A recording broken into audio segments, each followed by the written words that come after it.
Hi everybody, thank you for joining me for today's video. It's a little, shining a little light on a relationship of what it's like to have a relationship with someone with borderline personality disorder. Gotta say this, today it's known as emotionally unstable personality disorder. This is just a little light on what a relationship is like with them. The eggshell, walking on eggshells part. For those of you who don't understand that term, walking on eggshells, being so careful as to not make a single sound to disrupt someone, to upset somebody, to wake up the bear and get in trouble. Now, a lot of people will make videos about this topic, walking on eggshells, with people that may be very narcissistic, very abusive, things like this. This is different than someone like a narcissist, what we're walking on eggshells with in a relationship with them. The point of this video is for you to understand what is going on in a relationship with someone like this. And we're going to talk about attention and security. Two emotional needs that are vitally important in a relationship. We need them. Without them, we are stressed and we are literally dying. It's the #1 source of disease in relationships. The stress from relationships is what kills us the most. And so we're going to talk about security and attention briefly. Now, I want to be clear that I am speaking mostly about people with this disorder that are high on the spectrum and lower functioning. I help clients for years now that have been victims of abusive people. And it very commonly have been people with borderline personality disorder and narcissistic personality disorder. I'm probably speaking about both, people that have both. It's very common to have both. If you have one, it's common to have the other, borderline specifically. So I'm not talking about all. I don't need some of you who have this disorder like to chime in and say, I don't do this. I understand that not every borderline is like this at all. The clients I've been helping have been victims of this. So the people that they've had in their life are high spectrum, low functioning. Okay, and that's why I think I make so many videos about this. I don't see totally necessary to make videos about people who are lower on the spectrum and higher functioning. I don't get clients from people like that.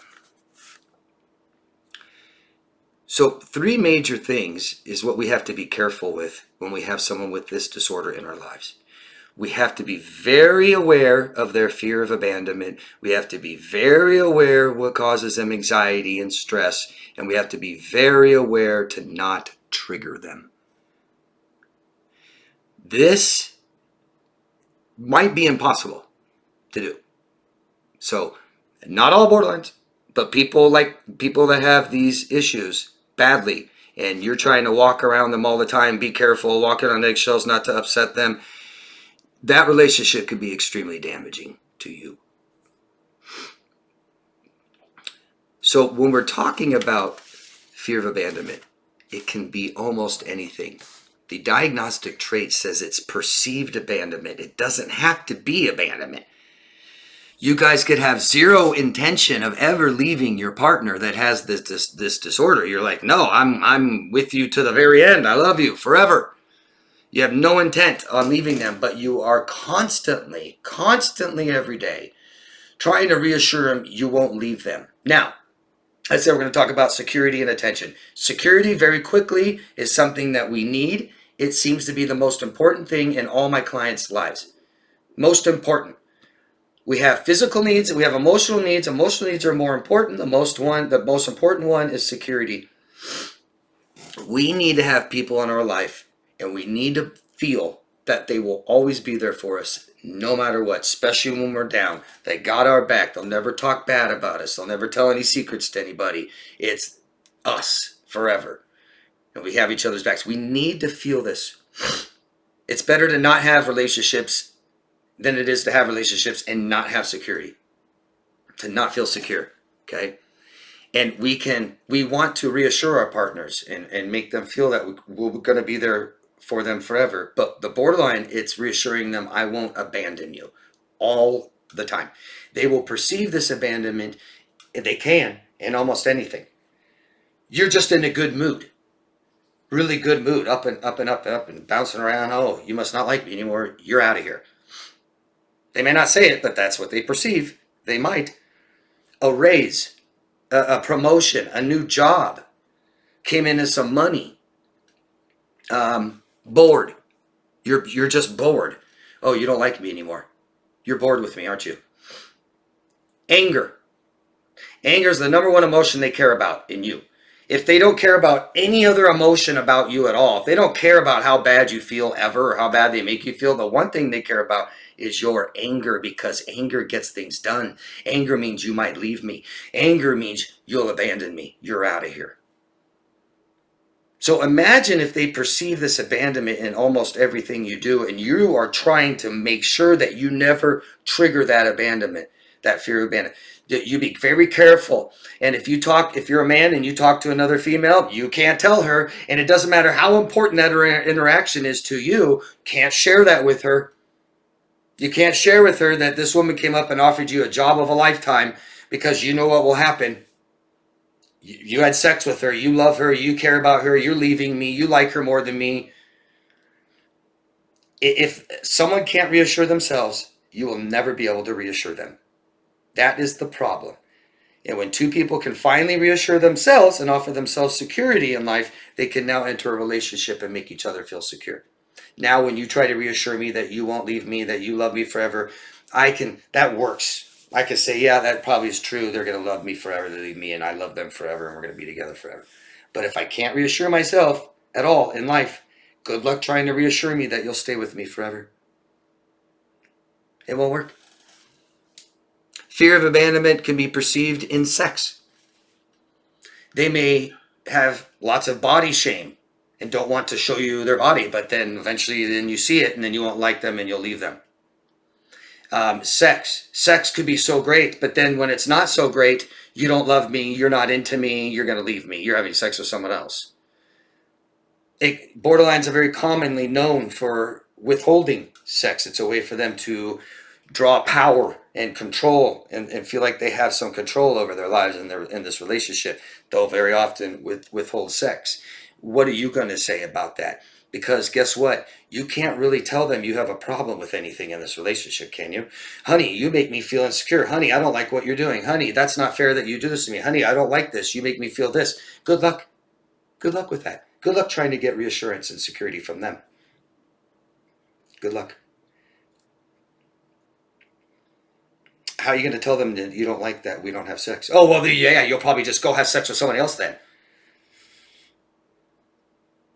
Or you just act like it's not a problem, and then you're not saying anything. So there's a problem.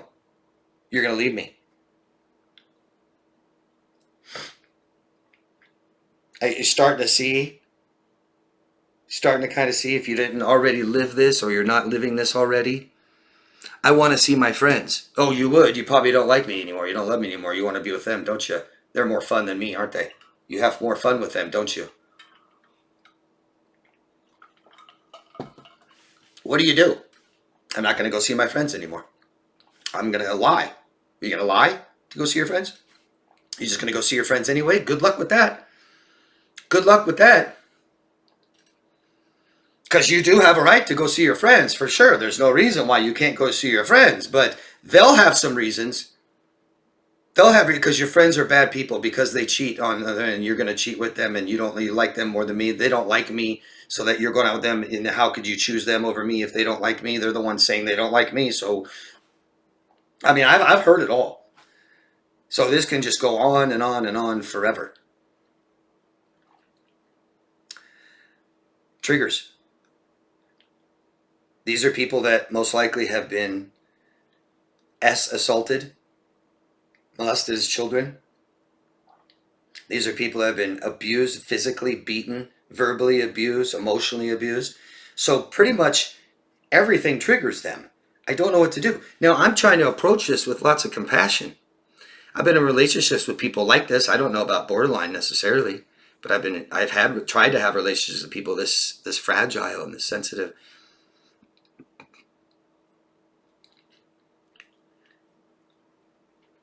Triggers of their past. I mean, sex. You're yelling. You're mad. You're angry, like we talked about before. You're bored. Think about just stress. The reason these the toxic people, their toxic behaviors don't surface right away is because they surface under stress. The beginning of relationships aren't stressful. We just met, don't know each other. I'm not afraid of losing you yet, But they get attached. They think that's love. And now the fears surface. And these fears and the stress starts making their traits surface. The constant fear of abandonment. The constantly feeling empty. Anger, rage starts to surface. The responsibilities of a relationship. Hey, you're not reciprocating. I'm comforting you all day. I reassure you all day. I've eliminated relationships. I stopped going to my softball practice. That upset you. I mean, all these things that you're sacrificing, that you're investing, that you're compromising, and they do nothing. And eventually they'll know that. I mean, they are very entitled and grandiose. Some of them are, but eventually you can say, hey, they'll even tell you, I don't do anything in this relationship, babe. God, you do everything. And that means you're going to leave them. So how do you overcompensate for that? How do you reassure them that, honey, it's okay that you do nothing and I do everything? It's okay. And you start to BS them. Oh no, babe, you're great. You do this, and you do the dishes, and you cook a lot of good meals, And it's like, yeah, but here's the problem. Here's the problem. These things all take attention off of you, and it's on to them. As you try to emotionally comfort them and give them attention, because emotional attention is an emotional need, meaning we're literally giving someone's body attention and how it's feeling and what it's doing. And they're going to tell you all the time. And their affect is going to show that they're not happy, that they're upset, that they're stressed, that they're scared. And you have to sit and figure it out because they don't know for sure how they feel. And they're going to tell you it's your fault and you don't know what you did. And you have to figure out what you did. All this takes attention off of you and your body and what it's doing and onto them. And eventually we lose kind of awareness of how we feel. Where, we say red flags showed up. And what did I do to red flags? Well, these are a ton of red flags. And what happens is red flags are emotional and they takes our attention off of our body and onto theirs. So we don't notice the stress as much. We don't notice the red flags as much. We ignore it easier. And we tend to lose a sense of who we are because we don't get what we need, what we want. It doesn't feel good. They tend to not value what we value, and we kind of drift away, a sense of who we are. And they start telling you everything is your fault, and we start doubting ourselves. We've assumed responsibility over them, and we think that now everything that happens to them is our fault. We could have helped them and could have kept them avoiding this problem, and we should have done this. And I know that this isn't right, but if I would have just not gone out with my friends that night, then she wouldn't have, tried to kill herself. And oh yeah, man. Oh, God. And what it is they have massive stress in their lives because they can't manage anything or comfort themselves. And they're trying to get you to do that. And what happens is all the attention comes off of you and you're not comforting yourself anymore. Massive stress. And then when you're no good at comforting them anymore, they're gone.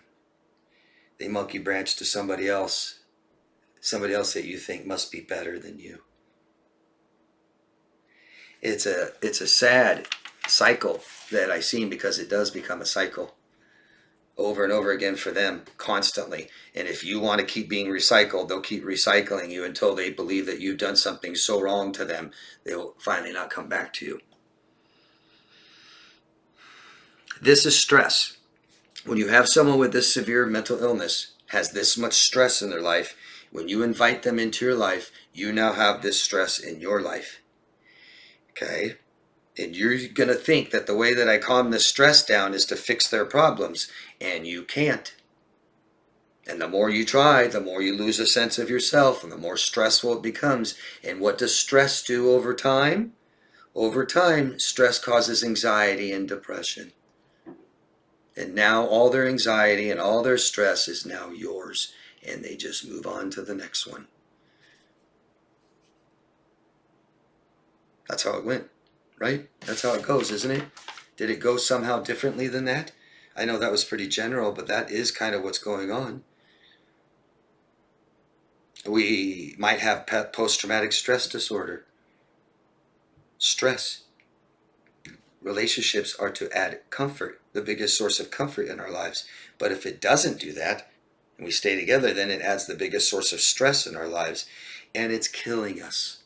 That's why we feel so stressed. Literally, their stress and anxiety just went right on to you.